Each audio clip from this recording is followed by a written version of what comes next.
All right. Welcome back, everybody. Welcome back to another Serious Angler podcast. I'm your host, Bailey Eichbrett, joined by my co-host here, Mr. Andrew Full, the captain. And we are joined again by Mr. Bart, who probably 30th time on the show here. I see Bart will be with us for the remaining of these preview recap shows. And we are joined by Mr. Adam Deacon. What's going on, dude? Not much, guys. How are you guys doing? Doing good. We're glad you can join us this weekend. Yeah, I know. Unfortunately, couldn't have you join us the first time, but we're glad to have you tonight. Absolutely, guys. I'm excited. Have you been too busy selling like ranch mansions in like North Dakota? Dude, it's I work on the finance side more so. I mean, I've got a listing here in Telluride, Colorado, but dude, it has been crazy busy lately. I've been It's good. Busy is good. Yeah, trying to do as well as I can so I can take off a bunch of time to go fishing. So there you go. Heck yeah. Well, as most of you guys know, because of the title, today is our Tennessee River preview show. But first things first, on the agenda for tonight is we are going to recap last week's St. John's River event for the Bassmaster Elite Series and talk a little bit about our quick thoughts about it, and then dive into how bad we did on fantasy or how good we did on fantasy. I think majority of us, besides maybe Bart and Andrew, did actually pretty well. I think me and Deacon actually sucked it up pretty bad this time around. And then we'll be going through our quick point structure as we mentioned in the first show. We'll be doing a little contest here. We're doing a little golf style contest. So I guess there's first things first. Andy, if you want to start us off, quick thoughts on the St. John's River event. Anything that might have surprised you or something to highlight? Obviously, congratulations to Brian New. Yeah, congrats. I think the biggest surprise was we're talking about here off show is how far Gary Klaus ran. You think Lake George, Crescent, and then Rodman was in play, and only one person survived from Rodman. So it's like, wow, he ran far to put it in layman's terms. What's really crazy about how far he went is day one, I was at the event covering the event, and I'm going to be at Knoxville too. But they didn't leave until 10:30. It was a long delay, and there were a lot of guys I was talking to at the docks that were completely abandoning their game plans of going down south of George. So what was crazy was his run was legitimately 2 hours. And I talked to a handful of guys that went down to Astor, Dexter that first day. And they only got to fish for an hour and a half, maybe 2 hours. And they said when they got down there, Klaus passed them. And nobody knew how far he went. All they knew is he came back right when they were all leaving, and he had 25 plus pounds. And they're like, where the heck did he vanish to? Because everybody else stopped at Dexter. So nobody even went that far. But if you looked at his bass track, he legitimately caught 26 pounds in an hour. That was nuts. Yeah. Because it was what, an hour and a half run? Two. Dude, that hole. So what's crazy down there, because we followed Scott one day in a camera boat. And what's crazy is once you get south of George, almost all of that channel down there is a 30-mile-an-hour max or no wake. So it's not that far, but all of a sudden you just have to go 30 all the time. So it takes forever to get down there. Mm-hmm. So that's why it took so long. It was legit about 2 hours. It was a long ways. It was quicker to get into Rodman. There's something I didn't know about Rodman. I was listening to BTL's episode, Bernie Schultz, which I've never listened to Bernie Schultz talk much. And total sidebar here, I could probably listen to Bernie Schultz talk all day long. Yeah. That dude is crazy knowledgeable. But he was talking about, I didn't realize that Rodman, there's certain times of the year where the Florida Fish and Wildlife can actually, it won't be eligible for tournament waters where it's catch and release only. Yeah. So that's something where it won't be in play, or there's certain times of year where it will or won't be in play. I had no idea about that. Yeah, they call it Jurassic Park basically down there because it's crazy big fish and the stumps. I was talking to Gussie and he compared it to Fork. He said Fork's probably a little worse, but he was it's not great. Dang. Terrifying to run. Yeah, I don't think there's a single channel really. You kind of just got to pick your own alley. Right. Bart, did you, I know obviously because you were down there, you were around the anglers all week. Did you hear of any guys that might have changed up their entire game plan for the rest of the week after day one? They might have found something in that short window of day one that might have maybe changed their game plan for maybe day two, if whether they made it to day 3 or 4 or not. I don't really think so. The only person I was surprised that didn't catch him better was John Cox, because like who I was staying with, we're talking with Cox, and like he was on him, like on him, and he, like the last day of practice, he just wanted to see how far he could go up one of the rivers, and like he ended up in a town like 2.5 hours away that nobody knew you could even get to. It was legal waters, but like they were like, how the heck did you get there? Like they were like, if he's doing this, like he's so on him. But they ended up finding out. So day one, he was in Rodman. I know day one. He had what he said was a 10-pounder on a bed. And when he got to it, he fished it for about an hour. And his last cast, it rolled on it and took his worm. Then he had to leave because of the Rodman lock. And when he got in, he told the guys that it was probably over 12. He said he didn't see it as well until when it rolled on his worm, and he was like, it's a freak.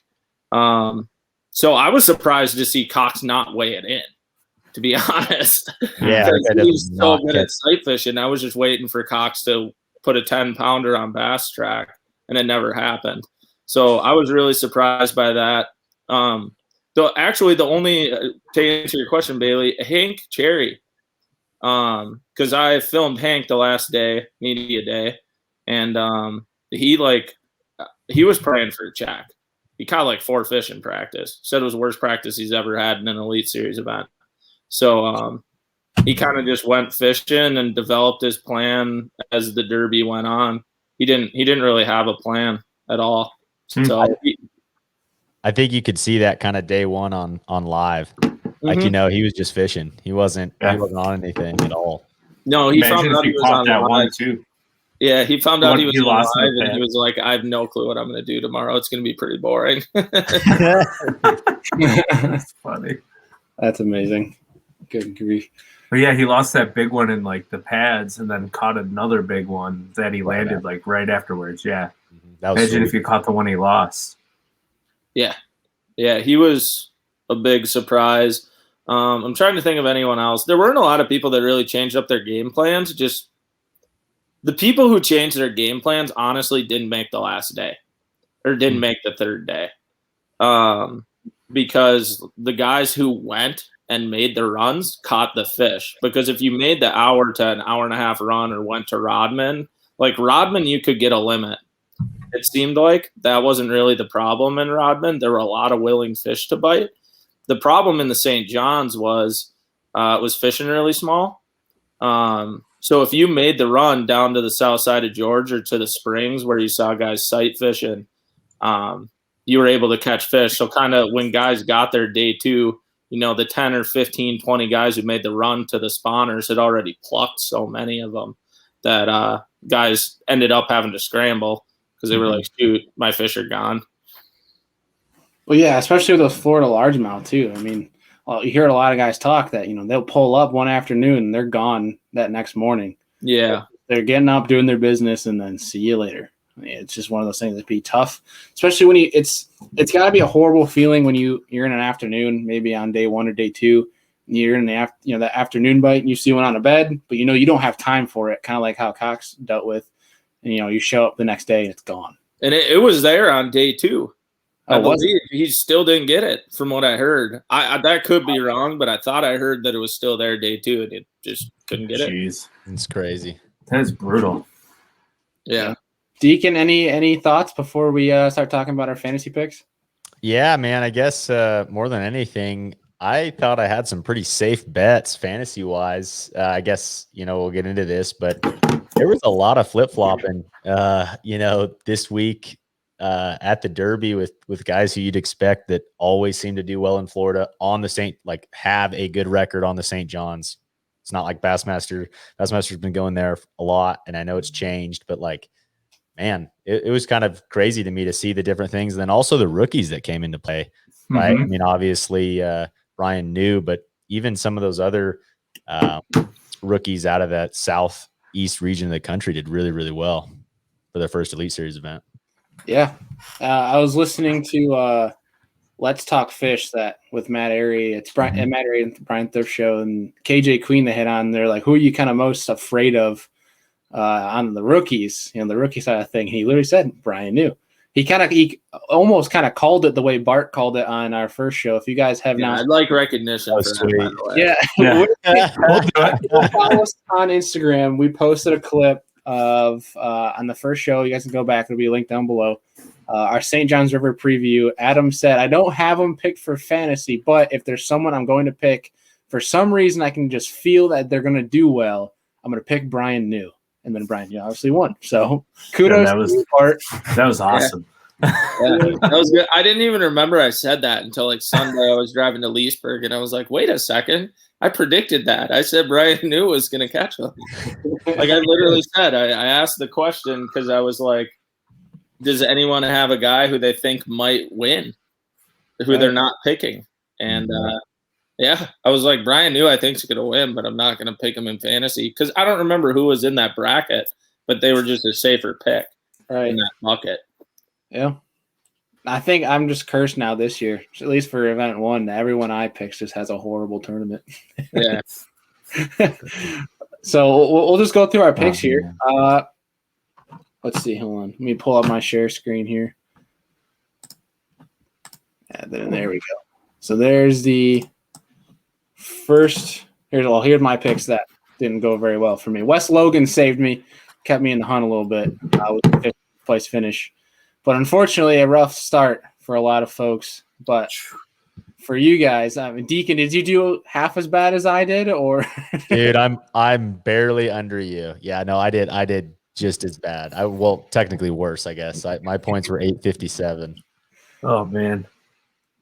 Well, I know obviously Andrew and Bart, we went over our picks, but real quick as Deacon, we didn't have you on show number one. Well, who are your picks? Yeah, man, I was really going with just 2019 and then or 2020, 2019 Elite Series and just other St. John's finishes, and really was going off of stats. And I had let's see, in bucket E, Robbie Latuso, like you did. I mean, he had 2 top 20s there in the last 2 years, or I believe maybe a top 30 in one of the years. But then John Cruz, Drew Benton, Matt Airy, and then Scott Canterbury. Canterbury, I think, was like one of the biggest surprises on how much he struggled. He didn't even make the cut. He finished like 58th or 68th? No. 75th, man. Oh. But day one, he was in 25th, and then he only had 3 fish that second day. So let's 3 pounds. I saw a Scott Canterbury a sad Scott Canterbury for the first time in my life on day 2, and I never want to see a sad Scott Canterbury. Oh no! He walked onto the dock, and I was like, "Hey man," like hoping his bass track was wrong. And he just goes, "Hey bud, I sucked today." He's got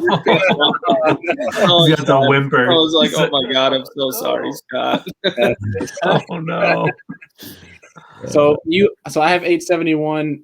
Deacon, you had 857. You said. Yep. Okay. So I'm 4, Bart, right? Andrew, what were your guys' points? I had 1107. 1107. And Bart? 1183.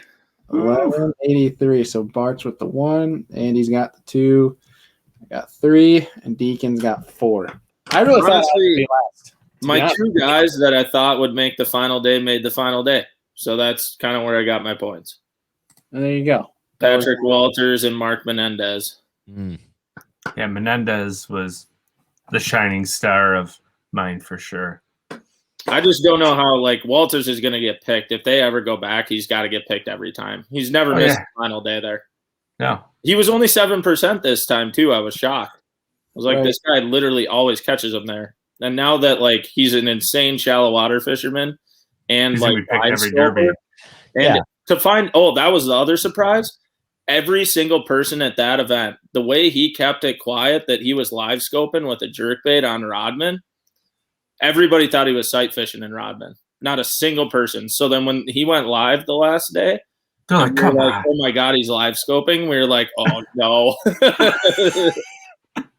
But he only got like 11 pounds the last day. Yeah, so he struggled. It doesn't work every single time. But That's exactly it. It's pulled up live and it's Vietnam flashback. Yeah, I think I heard a quote though where he said he saw more big fish on live scope in Rodman than he did at Fork, and just on the final day they wouldn't commit, which is crazy. Dude, and that's just like a side note completely. And I know live scope's talked about to death, but dude, I've got it and I've had it for this last year, and you really got to know when to quit, man. I mean, you can be sitting there looking at them, and it can burn you so bad that like I'm headed to Lake of the Ozarks here in 2 weeks. And man, it's like, I don't want to get stuck looking at it because you could hurt yourself for sure. Mm-hmm. Oh, definitely. Especially it can probably burn you too if you're not dialed in with that thing and you don't know what certain fish species are. Like if it's a school of, stripers or whatever example you want to put it, you might not know the difference between that and bass. So you might be looking at the wrong thing. But either way. But a quick shout out here before we roll into our Tennessee River preview to our Serious Angler podcast fantasy group. Big Slim is leading it right now, which we believe. I think, he's ranked first in all of fantasy fishing, and he's leading. Yeah. The dude picked Walters, Lester, Hudnall, Prince, and Menendez. Oh, gosh. Yeah. Wow. Unbelievable. That's crazy. So, quick shout out to you. I don't know if Big Slim, obviously don't know what your name is. I mean, if it's Big Slim, that's pretty baller, but but kudos to you, dude. If you're listening, that's pretty sweet. Hope you obviously can duke it out for the rest of the season. But real quick, what do you guys have? I guess Deacon, if you want to kick us off for Tennessee River predictions. Sure. Do we want to talk fantasy or talk about the event first? Let's talk about the event first, and then who our picks are going to be from that what we're talking about. If that makes any sense. Okay. I think it's going to be really interesting. Obviously saw it there with the Classic, but earlier, and obviously all this crazy stuff going across the country. I think one thing to remember is that fish aren't affected as much. It seems like I've been burned too many times thinking that the fish were going to be completely backtracked, and sure, things will have to slow down, but man, fish are still fish, and they're realistically is probably going to fish similar, I think, or less tough than people think it's going to be based on what's happening right now. But that's just an early prediction on my thoughts. I mean, I don't think it's going to be a blowout by any means, but I think it's going to be the guys that are flat-sided crankbaits, maybe a spinnerbait, jigs, slowing down, kind of that kind of stuff on the river. But what are your guys' thoughts? Right. Yeah, Bart, you want to go next? Sure. So I have a couple thoughts. One, all the anglers think it's going to be terrible. I'll just say that. Every angler I've talked to says they pray they can get 5 a day. So, but nobody has a lot of experience there. So that's kind of also part of it. Mm-hmm. Personally, just from a fishing standpoint, I would say with all the weather and stuff going on and the cold that has been the last 2 weeks up here, I guess, I think they should be happy they're on a river system, not a reservoir, because in my experience, those river fish tend to group up more when it gets cold rather than just shut down completely. With that said, I still think it's going to be a tough event. I think you're going to see a lot of movement on leaderboards in the sense of like someone's going to catch 18 pounds. Like we saw in the Classic, Zaldane catches 21 pounds of smallies and then like 2. I think you're going to see a lot of that here because the fish are going to move a lot, which like Bailey has the weather up. There's going to be a lot of fish moving around. Like they're not going to move up to spawn, but with river fish, especially, they move a lot based on clouds and sun. because they live a lot of the times in that 10-foot or less category. So you're really going to have to adapt because they move a lot. And I just hope we don't get a lot of rain that muddies it up really bad. It hasn't really been too bad here in Chattanooga where I'm staying, which I think floods. It flows that way, right? No, it flows from there. So yeah, I don't know. I think it's going to be a good event. I think you're going to see some really big bags of smallmouth. Like I think the winner of this tournament's going to weigh more than 12 smallmouth. Wow. Yeah, I mean, I know the Tennessee River, speaking in kayak terms, the Hobie Tournament of Champions that was there was one on all smallmouth, and they were some damn big smallmouth too. Yeah, Ryan Lambert actually won that one. He's been on the show before, so quick shout out to him. But I think it's, I agree, Bart.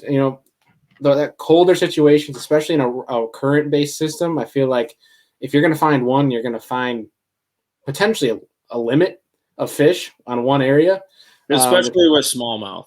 And that's why I say I think this event will be smallie based. Is with water temps under 50, those smallies can be grouped. They're going to be really hard to find and hard to get to bite.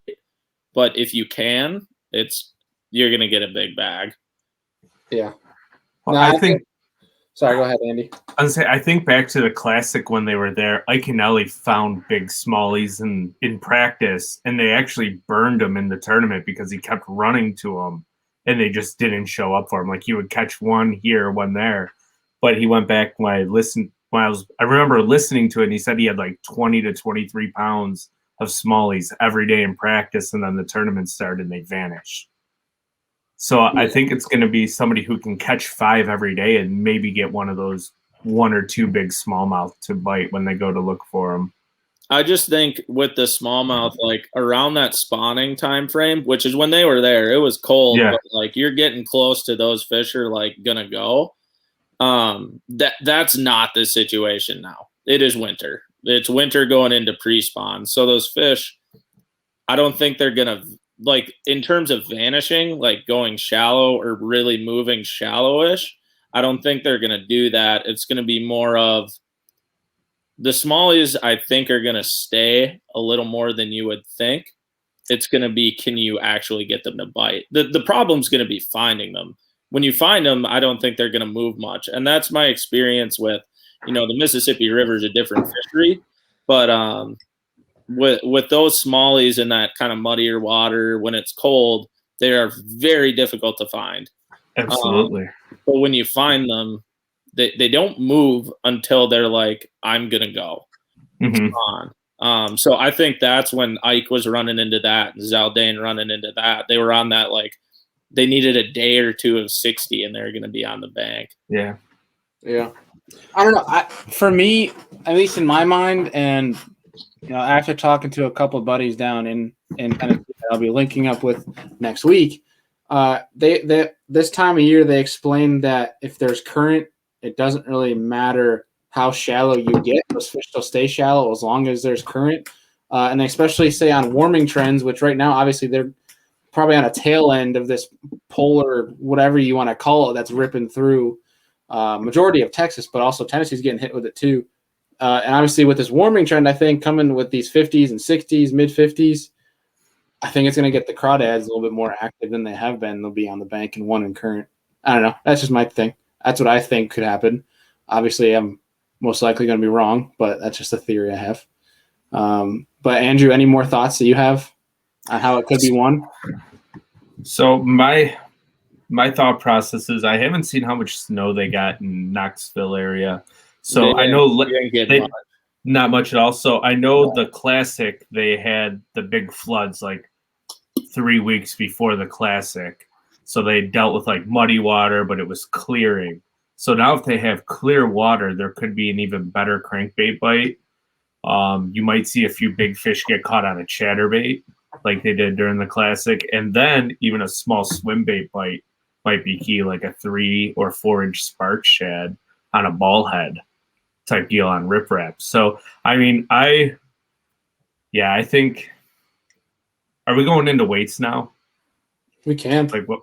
Yeah, I think it's going to be somewhere between 60 to 65 pounds to win it for 4 days. Because you're going to, like Adam said, you're going to see a 21-pound bag or a 20-pound bag one day, and then those fish, like the classic, I mean, it's not that pre-spawn time, but it's still that weird transition time of year where they go winter to pre-spawn that they could move just a little bit, and you just can't get back on them, and you catch 2 or 3 fish or a small limit the next day. So, yeah, that's where I'm going.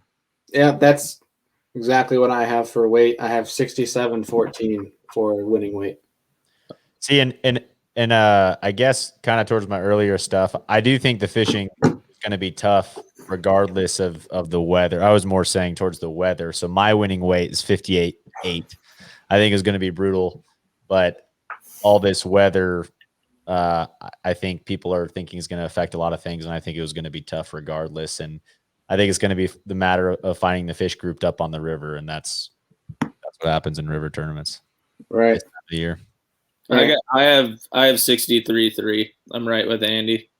I think, I just think like in terms of the weather, it hasn't really been that bad or unseasonable in Chattanooga from what I've experienced. There's been a little bit more snow, but like it seems like once you get east of the Appalachians or up in the Appalachians where Knoxville is, it's not like getting that crazy cold that everyone else is getting.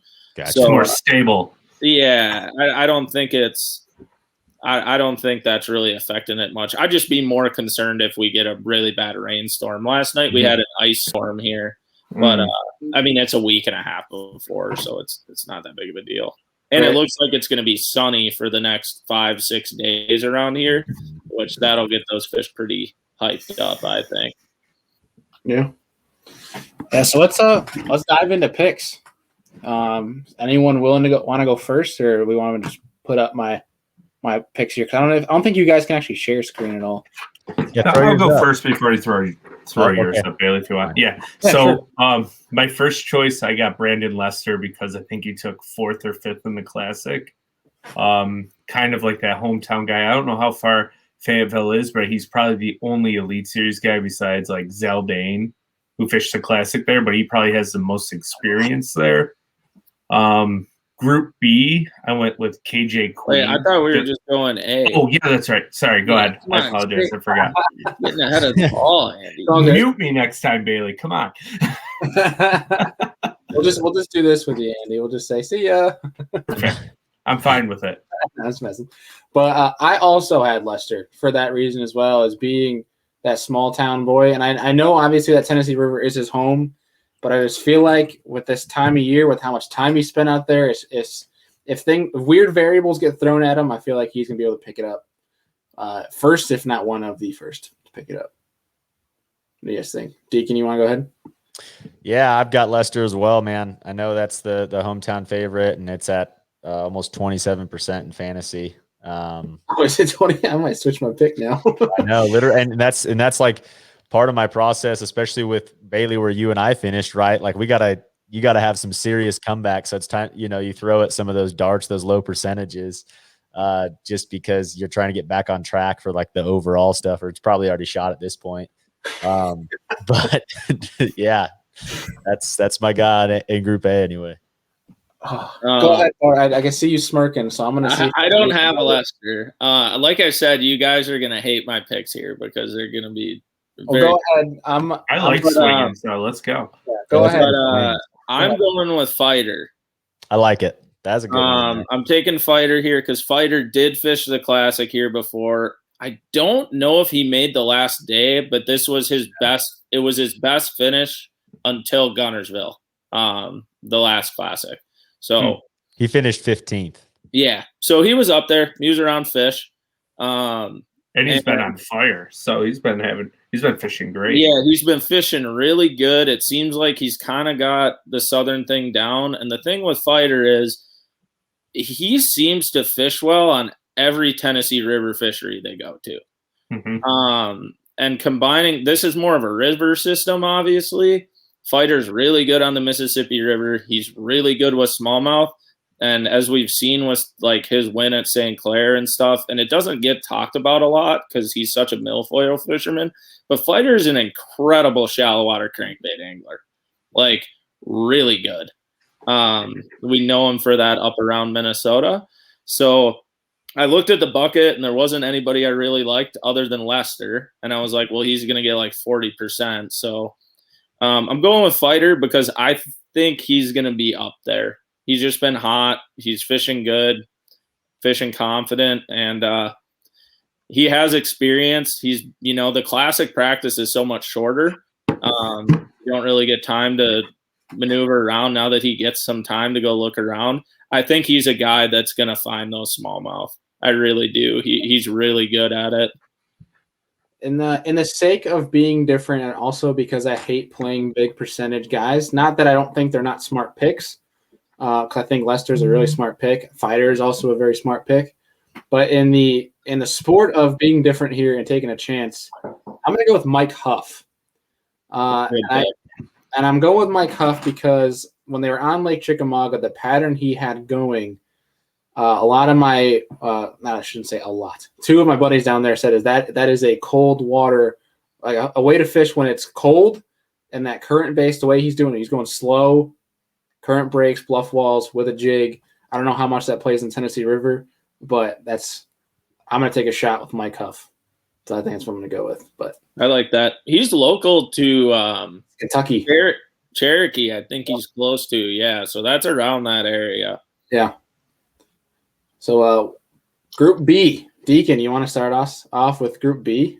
Yeah, here now we're starting to get into, I guess, my dark horse pick. So on this one, I am going with Luke Palmer out of Oklahoma. And reason being, man, those Oklahoma guys, they're used to kind of think about how many early tournaments happen on Grand and on the Arkansas River where it's cold and guys throw a jig or they're shallow cranking or they're throwing a spinner bait. And so really that's a dart for sure. I mean, he's at a 0.06% ownership. But I really didn't have super confidence in anyone else in bucket B. And he had a good first tournament of the year at St. John's. And I said, let's send a dark horse. So that's, we've got Luke Palmer in Group B. I think that's a really good pick. And he's made more cuts than I think he's missed. Like, I feel like he's only missed maybe one or two cuts so far in his Elite Series career. He is a solid in the cut fisherman. So it's a solid pick. Yeah, definitely. Andy, who you got? I have KJ Queen.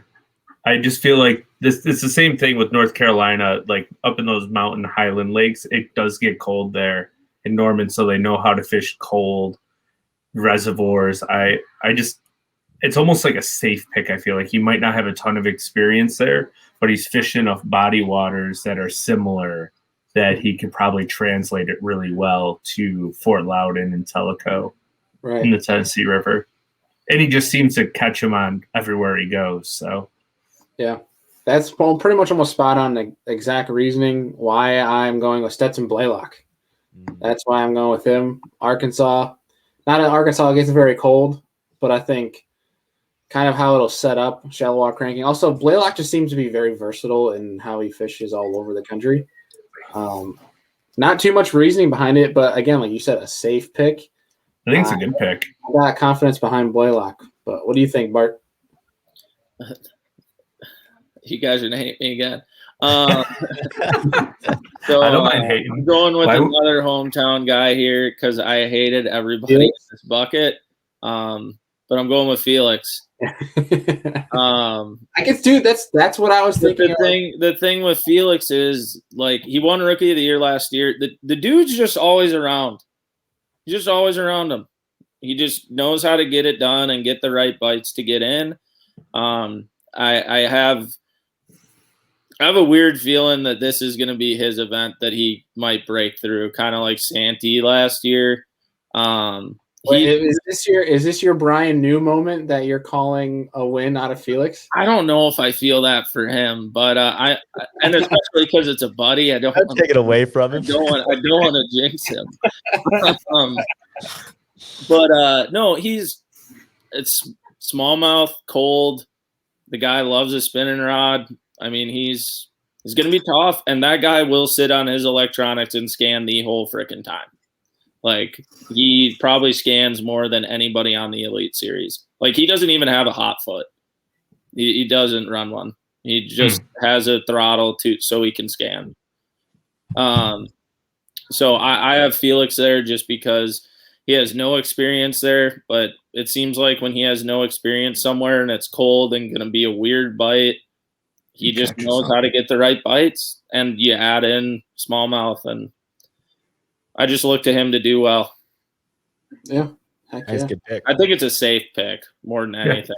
He just I think we all went safe in bucket B. I feel like there wasn't any home run hitters there. No, bucket B's you read through it and you were like, "Oh, yikes! There's nobody here." Talking Group C, I think that's where it actually got kind of difficult for me.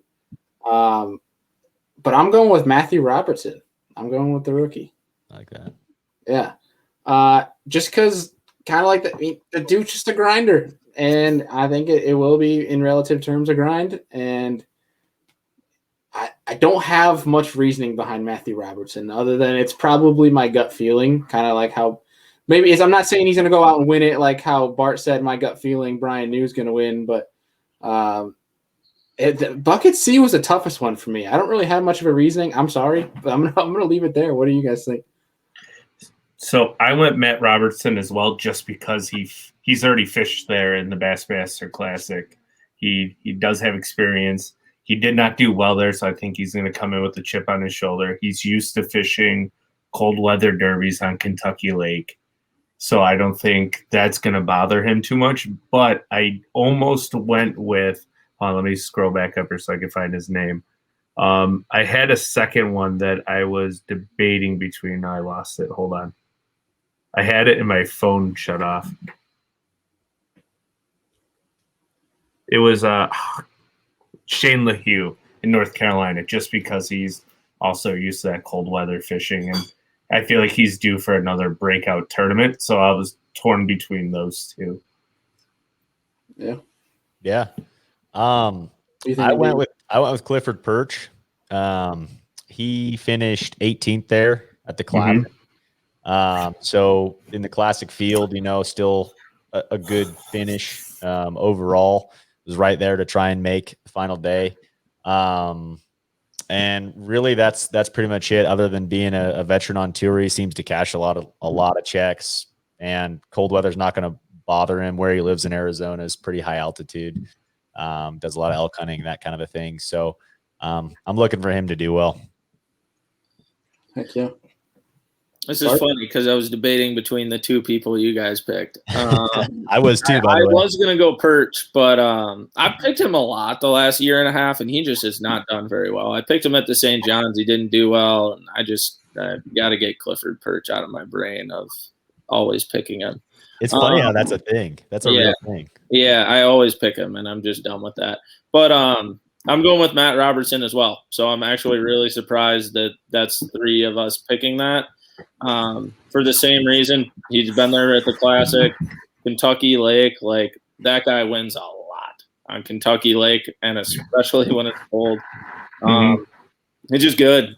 He's a really good fisherman, and that was a really hard bucket. I felt like B and C were like two of the hardest buckets I've gone through in 2 years of fantasy fishing. Like, I've never struggled so hard going through buckets. So I went with Robertson for that. I just think he's too good of a fisherman not to bounce back from the St. John's. I know he's pretty upset about that. Right. Heck yeah. See, Group D. Andy, you want to kick us off? Because I think we have the same pick. Sure. So Group D, hold on. I got to scroll up here. So I went with Chris Zaldain, just because he did get on a bite there last time. They're not going to be quite pre-spawn, so I think he could possibly get that swim bait deal going if the water is, let's say, upper 40s. they won't be afraid to eat a mag draft. And also there could be a jerkbait bite, and he's a pretty good jerkbait fisherman too. So that was my reasoning behind Zaldain. Yeah. And the experience. Right. Yeah, I went recency bias as well. Just because, swim baits I think will play a factor. Finesse will play a factor. And that's somebody who knows how to do exactly that and is shown to do it around the entire trail they go year in, year out. So I agree with Zaldain as well. Bart? So I guess an interesting nugget about this one, I almost picked him, but I changed it actually a little bit before the show. I'm very certain Brandon Card is from Knoxville. I think he just moved. So I was gonna pick Brandon Card, but I don't think he did that well in the Classic there before, and I just didn't really have a good feeling about it. So I went with Scott Canterbury. That dude is a fish catching machine. He knows how to catch them in cold water on the Tennessee River and the Coosa River in Alabama. I know he's very upset about his performance at St. John's because I didn't even get to say goodbye to him. He was gone from the house before I got back. So I'm going with Scott. He's just not going to have two bad events in a row. He's going to catch them. Good pick. Deegan? Yeah, I struggled in this bucket too. I guess just like Bart said, man, I had Zaldain picked earlier this week, and I've changed it since. Man, Chris seems to really have some big swings, right? Like he'll go and catch 20 pounds the first day, and just a riskier pick in fantasy in my eyes. And so I went with another Oklahoma guy, Jason Christie. Man, the guy always catches them. Those kinds of situations, tough situations, he's absolutely been demolishing locally in Oklahoma in these winter tournaments, catching smallmouth. So that's my pick. A dark horse, though, I think in this one that people are overlooking is Pat Schlapper. I agree. Being how he won at the Nation tournament was catching smallmouth and current, and Mississippi River, all that stuff. Very familiar with current fisheries. So I think that's a big time dark horse for anyone who's looking to gamble. I just was looking at Jason Christie and thinking, man, this guy doesn't not catch him very often. And he didn't have a great tournament first at St. John's. Yeah, I was looking at Christie too. And me and Pangrak were actually talking about this bucket when I was driving up to Chattanooga. And he was saying Christie because like he's almost certain he's going to catch him on a spinnerbait. And I was like, probably. Or jerkbait. So I think Christie's a really good pick. I just went with Canterbury because, like, I think they're both going to be right there. They're just both too good not to catch them. But I really like the Schlapper pick because that's another guy I almost picked in this bucket. This bucket was hard because there was a lot of guys that I was like, ooh, they could like get a top four here. Dude, Schlapper is a hammer. People don't know that yet, or maybe they do because he friggin' qualified in the opens and won. Yeah. The guy's a monster. He can catch them all year, and I know he's pretty upset about the St. John's as well. He was scared about Florida, but here he did spend quite a bit of time here pre-practice, and I don't know if it's changed very much. So, look for him to have a breakout tournament. Yeah. Heck yeah. Deacon, is that because after we went through all this, I was going to ask everybody kind of how we did. Bart, said, I don't know why, but I'm going to pick Brian New. We picked our picks that we didn't actually have in fantasy, but we're going to be our gut feeling pick if we were to pick somebody else. Is that your gut feeling pick? Is Schlapper? We haven't even gotten through E yet. No, I know. I'm just asking. If I get a call one, I guess that would be my like, hey, look, if for someone, but Bart already said it, but that's I completely agree that is someone that I could see finishing or in contention on the final day of the tournament. All right, so Group E, I'm going Jake Whitaker. That's gonna be my pick. Just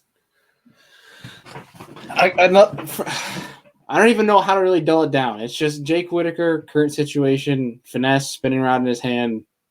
That's somebody that's scary. I mean, he showed it at Chickamauga doing something that no one else was doing with a small swim bait I think that'll play here. And it's just kind of D was tough for me again. There was a couple different picks, but I think the one that made sense most in my mind was Jake Whitaker. And again, North Carolina boy. They just seem to be versatile wherever they go, no matter the time of year, especially when things can be kind of tough. And that cold scenario with current can be kind of tough for a lot of people. I think Jake will get it done. Yeah, he finished 31st, by the way, in the Classic too. So right. I picked Whitaker as well. Awesome. I have no reason why. Other than he took 31st in the Classic, and I looked through everybody else on the list, and every single one I went, nope, not a shot. Nope, not. I don't think they're going to make the cut. All the way down the list, I did that, and I was like, yeah, Whitaker normally makes a cut. That was literally the reason I made the pick.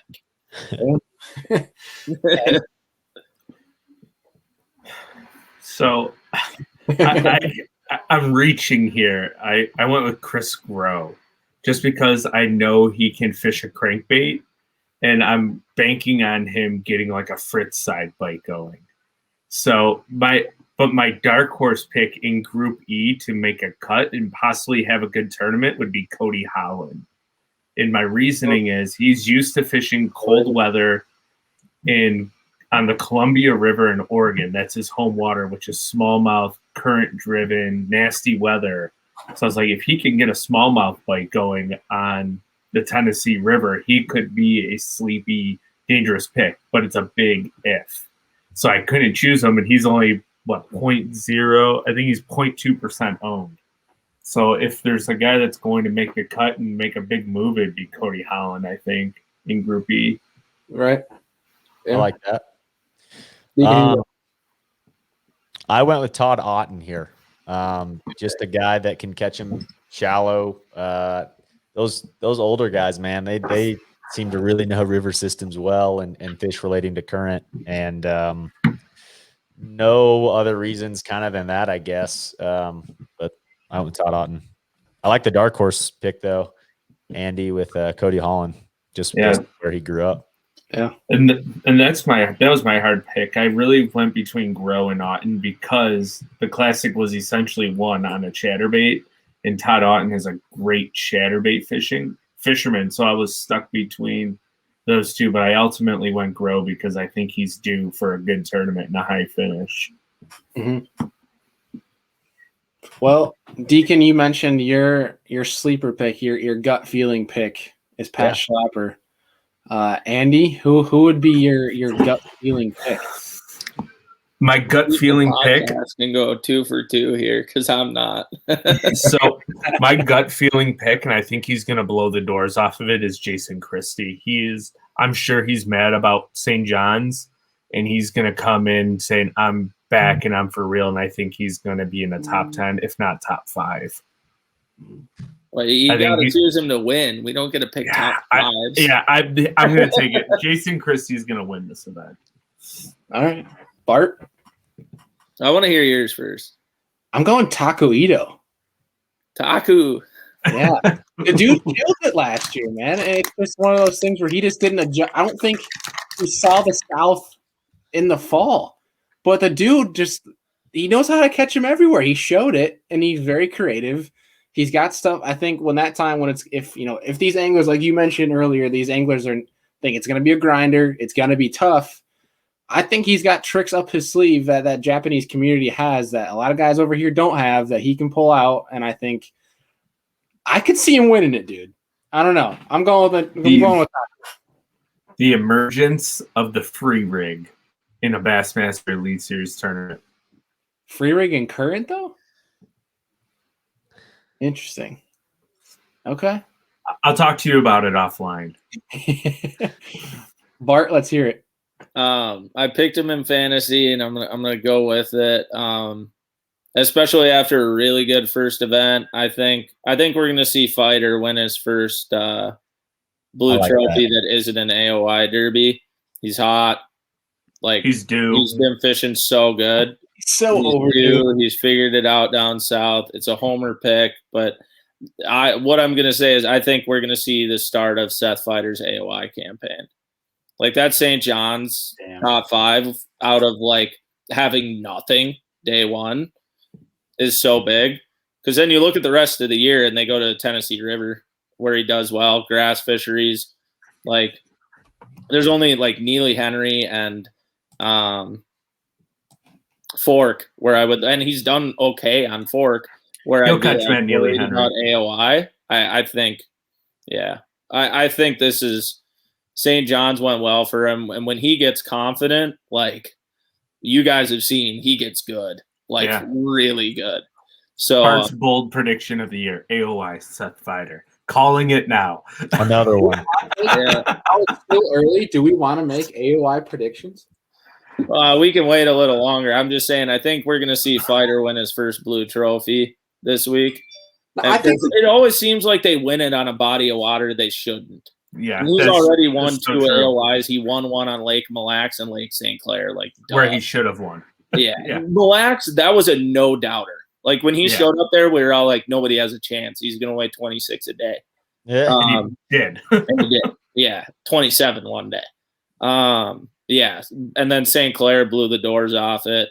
I mean, not even close. He would have hit the Century Club for the first time ever for smallmouth. But yeah, I think we're going to see Fighter get his first blue trophy. I think it would not be an AOI trophy. I think it'd be really interesting to make AOI predictions right now, just to see if we're right. Like, what if you make a prediction now and you're right at the end of the season? That is a major bragging right. Well, that's why Bart keeps doing. Bart has that. We can't all do that. That's a Bart thing. Like, Yeah, well, no, I'll you go guys, with my AOI prediction. I have mine. I'm riding the hot hand right now. I'm hot. I have mine. I'm gonna say it's Greg Hackney. Yeah, he's coming back with them. He was hot in the opens. He only fished one division and he crushed them. He's angry. He's back to fishing his way. 5 fish, 5 biggest bites.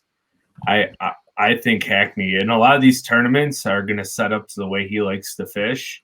I think Hackney has a very good shot at AOI. I like that pick. Yeah, it's a good pick. I was going to go with Walters. I think he wins AOI. I think he's just too damn confident. What do you think, Deacon? Dude, that's early prediction, tough prediction. I want to say, Brian knew after his open season than after his first Derby, but I think I'm going to go more of a veteran route. Someone who I think just over the last couple of years has started to gamble less and finish well and still can win. And that's Brandon Polinick in my eyes, just a guy who seems to be maturing from that standpoint. I think he still swings a lot, but a good finish on St. John's, and we'll see. Yeah, mega bag on that last day. I feel like BP has transitioned into making the right decisions at the right time. Like he still gambles, but he knows when to pull the plug instead of sitting on it all day. Mm-hmm. Yeah. It's a great point. Yeah. And he's like one of the best anglers in the world. So that helps. That also is a kicker. Yeah. Very true. Any last things for the Tennessee River before we hit some last notes before signing off here tonight? No, I just can't wait to go 2 for 2. No, if that happened again, I'd be completely blown away. I'd actually be really happy for Seth too, because like I know he's gotten so many seconds and thirds.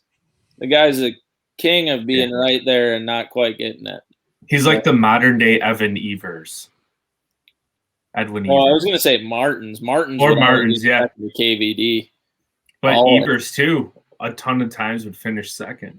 Yeah, and he just needs one to roll. And I think weird tournament, weird time, we're experiencing. I don't know. Right. And I just think you've seen the evolution of Fighter the last year and a half. Right.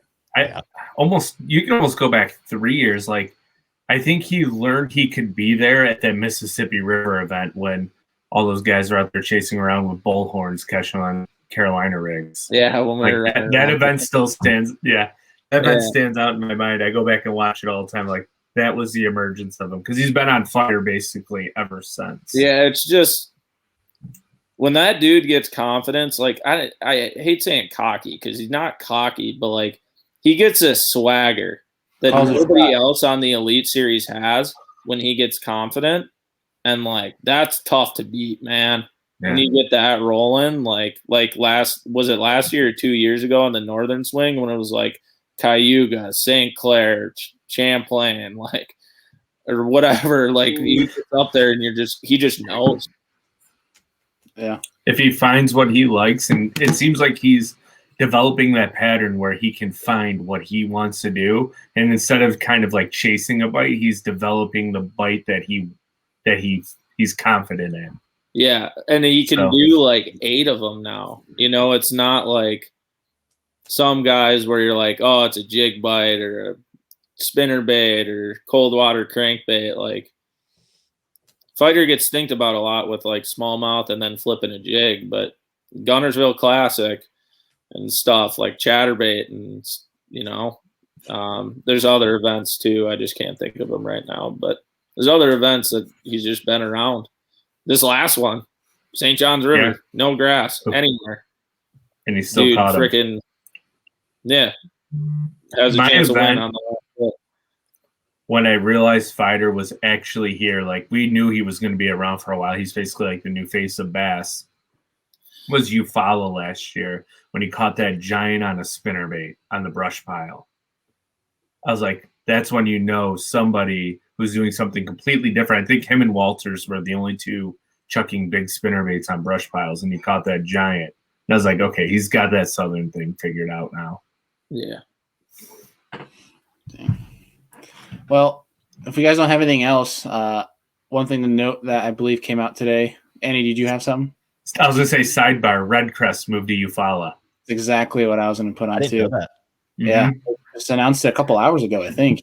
Yeah, like an hour and a half ago. Is it the same date? Because I didn't read that much into the article. Yep. I feel like that could be. I had a friend that was just there. Wheeler. Catching him pretty good. It's pretty damn hard to say anybody else but Wheeler.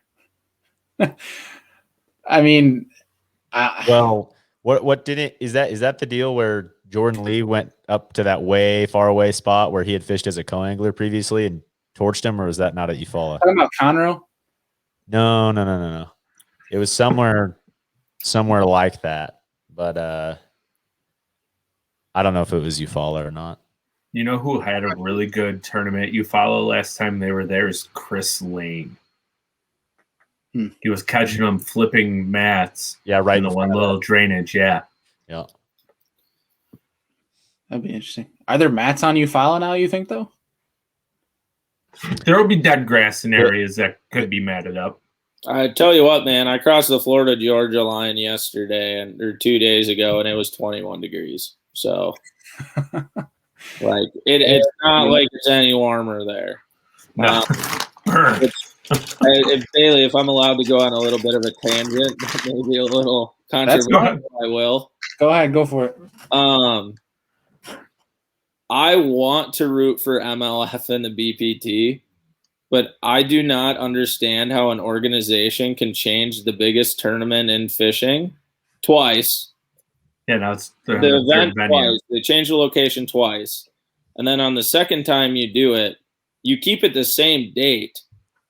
Like 3 days later, people have to leave. Yeah. Like, I don't understand that decision or anything at all. Like, I'm sure anglers are fairly upset. Maybe they're not. I have no idea. But, like, if I was an angler, I'd be pretty pissed off right now, especially if I live in Texas where, like, I probably can't even get on the road for 2 or 3 more days. My boat's probably not even charged. Like, it's just, I think it's a huge oversight in terms of an organization not taking care of the anglers and just being just not right. Like, for an organization that says we take care of the anglers, we take care of everything they want to do and vote on, this seems like a decision that wasn't voted on. I could be wrong, but one that was just made out of pure, we want to have an event because the Classic got rescheduled, so we want to fill that time frame, so we're going to send all our guys to Eufaula. I think it's a terrible decision. The fishing might be all right, but like it's going to be pretty hard for me as a fan to look past that and maybe watch it and enjoy it when I'm like, you're using your people like toys with that decision. Like so many anglers from Oklahoma, Texas, Mississippi, Tennessee, like they're not like they're in terrible situations.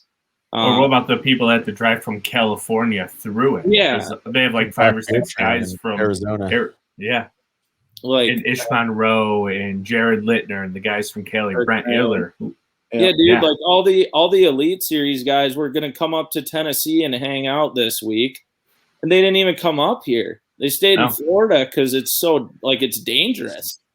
I drove up here just because like I have an Airbnb and I'm editing, but like there's still ice. We had an ice storm last night. Like I just think it's a huge oversight, and I just don't think that should get skimmed over with like, oh, cool, it got rescheduled, and the fact that like, oh, we moved it from Grand to go to a new place in Palestine, which I was jacked about because it's a new body of water. I was actually going to watch it because it was exciting, and I was going to stay tuned on it because I heard it had big weights. Mm-hmm. And then you change again.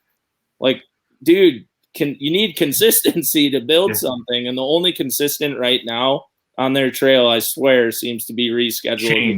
Change. And I can't keep up with it anymore. I can't even. But the initial, because I don't get the format 3 years later. I still don't get it. Well, the inaugural season they had 3 tournaments in a row, I think, on Table Rock or something ridiculous. Because of flooding, but it's like, oh. But my whole point is, all those guys in their league that drove to Palestine, however you say it, and practiced already, and now it's like. A week before, we're like, oh, we're going to Eufaula now. It's like, oh my gosh. I just like KVD before he was on BTL, drove down there and practiced for 2 or 3 days, just rode around the lake. Like that's a wasted grand. $1,500, $2,000. Yeah. What if some of those guys that like are in the BBT that live in Alabama and have been fun fishing at Eufaula the last 2 weeks and you don't know about it? Yeah. What if that happened? They didn't say anything. Yeah, I almost wonder. I mean, like I don't know how much say is involved with the anglers or what their goal by trying to make it happen right now is, right? But maybe the move would have been similar to the Classic. I don't know and the Classic's a different deal, right? I mean, it's massive with all the fans that come and the show and everything else that goes with it, but to push things out, it's interesting. I understand like the concept of trying to get something done so you don't have to reschedule like everything else because of COVID. Last year was just crazy with that, right? But like my eyes would have made sense to move things out farther. Just doesn't make even sense. A week later, Texas will be thawed. So when is it scheduled now? When does it start? Same dates. Same date, yeah. It's just now on Eufaula, which is it sucks because you got to imagine guys have already packed up, they're ready to go for the most part. Now I don't know either of the fisheries, so who knows what they're packing exactly, for rods, reels, and the list goes on. They probably have to unpack a bunch of stuff, repack a bunch of stuff. And you got to think about all the time that a lot of guys probably did. I mean, you look at like Edwin Evers, who puts out episodes of how much Google Earth study he does. And now he did it on a whole area. And now it's a waste of time. Yeah. I just don't understand. Like, why don't you do it like Bass did with the Classic swap events? So you're going to the same bodies of water. You just switch dates.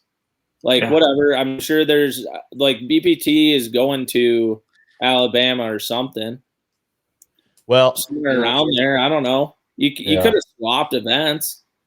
And then it's like, all right, well, it's weird and sorry for the last minute, but you're still going to the same bodies of water. Like, I just think new body of water and keeping the date the same is like, I get no practice, whatever, throw the best anglers out there, sure, but like, just the whole thought process behind it makes me think like someone just sitting at home bored on last night and was just like, you know what, we're going to go to Eufaula. Let me make a few calls tomorrow. And that's the way it feels. It just does not seem planned whatsoever. And there was like no pre-announcement, like we're thinking about doing this. It was just so cut and dry.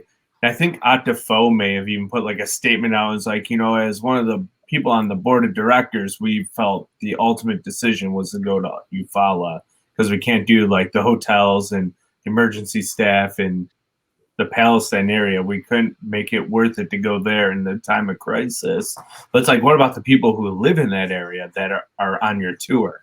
Yeah, time of crisis, you can bring a whole crowd and tourism and economy back to a place that's suffering big time right now. And next week they're going to be warm and fine. So like they're struggling. Push it back 2 weeks, help reboot everything up. Like, geez. Yeah. Right.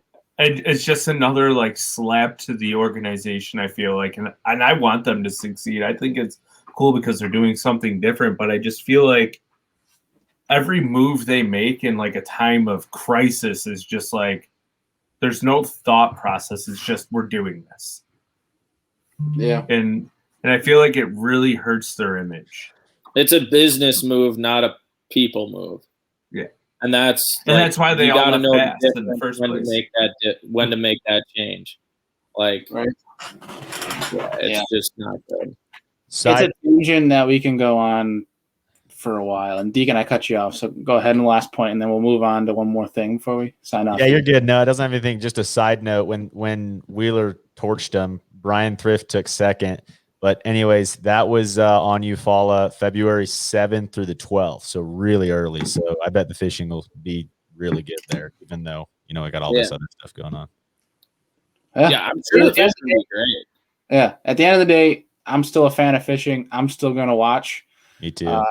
And I mean, I hope, what we're saying right now is all, of this hardship. I hope it's not hard for guys to travel there. I hope they don't have an issue getting there. I hope that there's no issue staying there. And I hope, the areas in Texas that are affected right now, obviously get better soon. I hope it isn't as serious of an issue or a problem as it could look from this point, but I hope they still go, things work out, they get to fish, and obviously not too much negative from there. But also the Bass fan in me has to acknowledge that it is pretty damn cool to see Skeet Reese back on the podium. That was cool, man. Freaking jacked him. What do you have what did he have the final day, Andy? Do you know the exact? I know it was over 25. I don't remember the exact weight, but it was on a jackhammer with a Berkeley Powerbait trailer that I'm not going to name just because one of our buddies really likes that bait. So I'm going to. He already dropped it. So it doesn't matter. It doesn't matter. What was it, Deacon? It was 27. I thought it was 26 or 27 pounds, man. He caught 20 pounds of that in 30 minutes. Yeah. He caught like 2 7s, like back-to-back casts or something ridiculous. Something nuts. And cool. People try to say Okeechobee's overrated now. I mean, good God. It almost seems like it might be coming back again because I know the grass is back. I was talking about it. Yeah, it seems like the grass is back a bit. It was flooded and it wasn't getting sprayed. Right. Wasn't it like a red tide thing or something weird? Yeah, there's some weird stuff going on there for a few years, and it seems like the grass grew back. Talking to him, he was like, "There's areas of the lake that really have grass back now, so it's doing awesome. A lot better." Heck yeah, that's sweet. The big O's, that would be awesome because you hear guys, and it's some guys from Florida say how it's overrated, it's not that good and everything. And you see guys catching freak giants out of it. But dude, some of my first memories watching bass fishing and are permanently ingrained in my brain, like seeing Randall Tharp flipping the monkey box, and I'm never gonna forget that. Don't even know where the monkey box is. Just never gonna forget that. like the Rim Canal monkey box, and then like 2 other areas I can't think of their names on Okeechobee, but they're so like that lake is so big, it's just insane. Yeah. What was I gonna mention here? Oh god. Oh, did you guys watch Justin Lucas's video? I think from the first Tackle Warehouse Pro Circuit event. Mm-mm. Nope. I highly recommend going to watch that. It was all top water, like 20 pounds Florida fish on top water. It was badass. Highly recommend going to watch that. But do you guys have anything else before we sign off here tonight? Any last remarks on anything we talked about tonight? I'm excited for Knoxville. Yeah. It's going to be a really good event. Heck yeah. I'm going to try to tune in. So I'm going to be celebrating my wife's birthday. She turns 30 tomorrow. So, well, today, because this week launched Friday. She's 27. She's 27, yeah, and we're going away for the weekend, next weekend. So I'm going to try to watch as much as I can. So I'll probably watch Thursday and a little bit Friday on like our 4-hour drive, but that's about it. Well, happy birthday to Amanda. And real quick, before we sign off tonight, standings right now. We have Barton first for fantasy fishing. Andrew, go figure. Andrew, you are second. I am third. And Deacon, you are fourth. But it's a good thing we're doing golf scoring, buddy, because we're still in. Yeah. You guys aren't gonna have a chance when I after this one, apparently. Yeah. Yeah, we'll see. We'll see. We'll see. We all picked like the same people. Yeah. And, like, 3 of them. It's gonna be like, all right. Well, we all tied in bucket D. So. And B and C. Well, you guys got anything else? I think we're good for tonight, and obviously, I think when is the next event is? It's not for a while. I feel like after it'll that. be Pickwick at the end of March. End of March.